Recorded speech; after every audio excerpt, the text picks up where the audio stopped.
Ahoj, dneska si ukážeme jednoduchý návod na magický kroužek. Vezmeme si jakýkoliv háček a k tomu přízy. Omotáme mezi malíček a prsteníček a takhle přes ukazováček. Někdo to omotává dvakrát, mně to stačí takhle jednou, protože ta příze se potom lépe povoluje.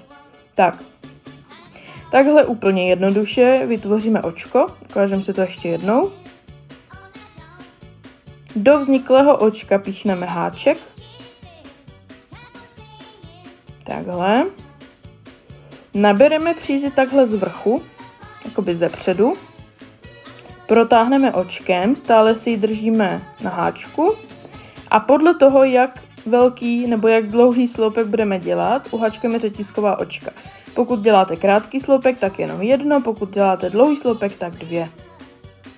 Očko si takhle trošku povolím a jdeme háčkovat dlouhé sloupky.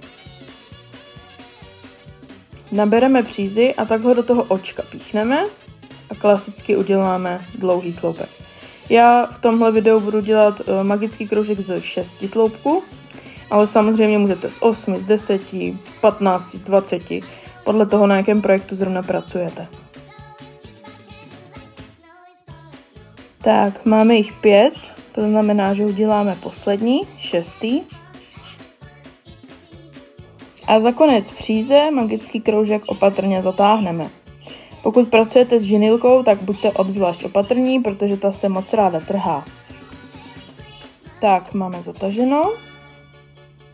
Najdeme si úplně první sloupek a do něj spojíme magický kroužek pevným očkem.